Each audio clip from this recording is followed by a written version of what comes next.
Good afternoon. I'm Tips Mahoy, and this is ArthIntel Midday Edition.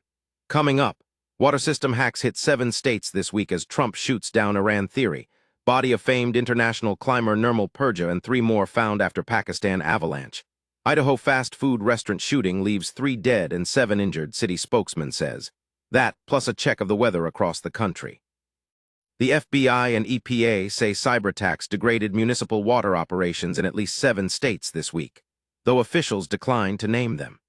It follows a coordinated hack on more than 30 Minnesota water systems in late July, which knocked out the Braham plant and forced Plymouth and South St. Paul onto manual operations, according to Just the News. Multiple U.S. officials tell ABC News the Minnesota attacks may be linked to Iran, but President Trump dismissed that theory at Camp David, saying Iran should be so lucky, and instead blaming what he called incompetent leadership under Minnesota Governor Tim Walz. CISA has separately warned that Iranian-affiliated actors are targeting U.S. water and wastewater infrastructure, urging utilities to cut direct internet access to their control systems.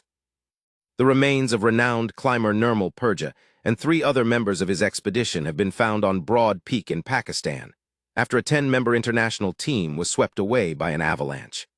The Alpine Club of Pakistan identified the recovered climbers as Purja, Wang Zhang, Nima Sherpa, and Kili Pemba Sherpa.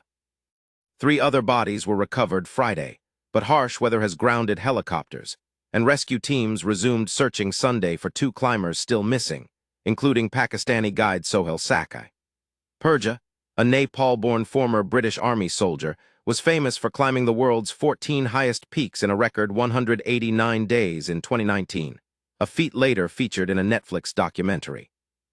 3 people are dead and 7 others injured after a shooting Saturday afternoon at an In-N-Out Burger in Twin Falls, Idaho, according to a city spokesman.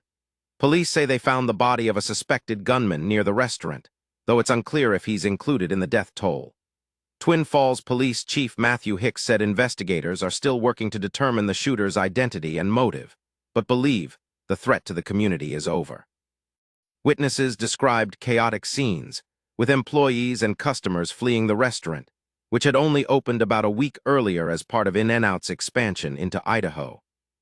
ArthIntel Headline News is brought to you in part by Toolbox Development, AI web development and marketing.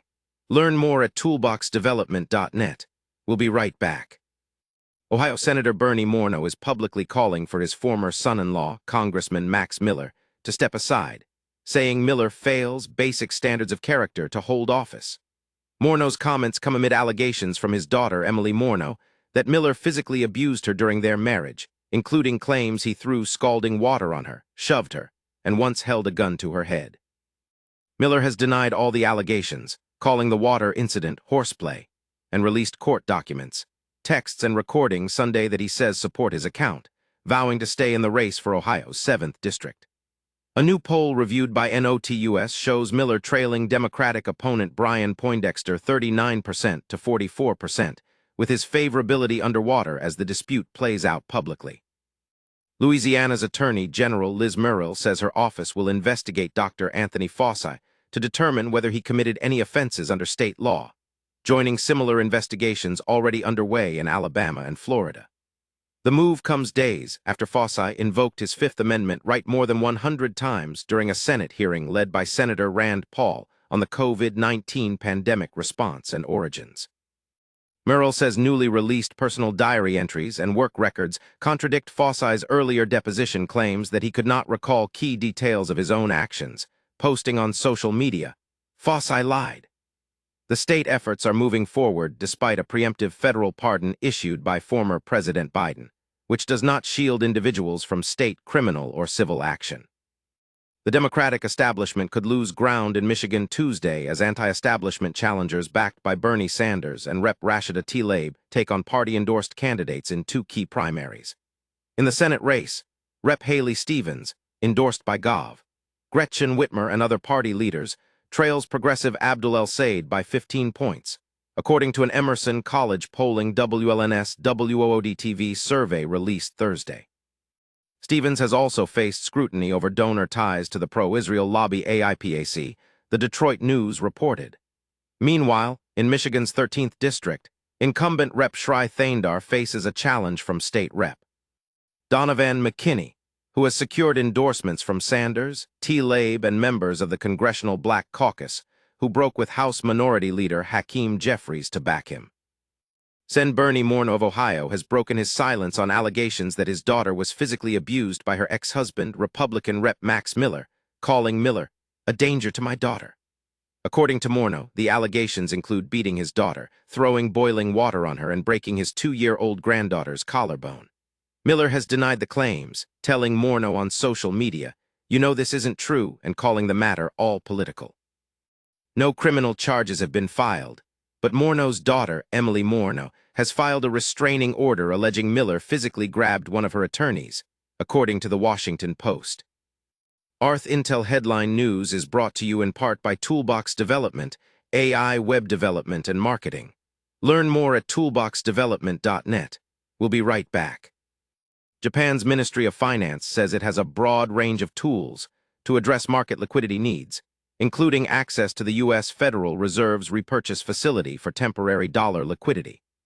That facility, first set up in 2020 during the pandemic, would let Japan raise dollars without directly selling off its large holdings of U.S. treasuries, which critics warn could otherwise trigger a sell-off in U.S. debt. Former Bank of Japan official Nobuyasu Atego told Reuters both the U.S. and Japan face risks of inflation running hot and leaving their central banks behind the curve, saying they see merits in cooperating.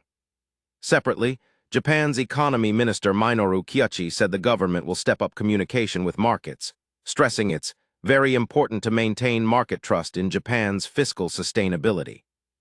ArthIntel Headline News is brought to you in part by Toolbox Development, AI web development and marketing. Learn more at toolboxdevelopment.net. We'll be right back. Sources tell ESPN's Jeff Passan that the first-place Tampa Bay Rays have acquired right-hander Freddy Peralta from the New York Mets. Peralta joins Drew Rasmussen, Shane McClanahan, and Nick Martinez in Tampa Bay's rotation as the Rays try to hold off the Yankees and Red Sox in the AL East.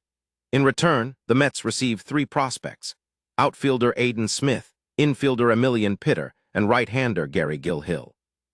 The trade ends a rough stint in New York for Peralta, who posted a 4.99 ERA across 22 starts this season after the Mets acquired him in January, coming off a 2.7 ERA campaign with Milwaukee.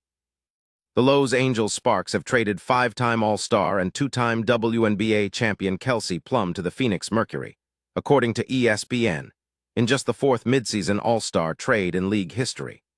The Mercury sent Monique Akoa Makani, a 2027 first-round pick, and a 2028 second-round pick to Los Angeles in return.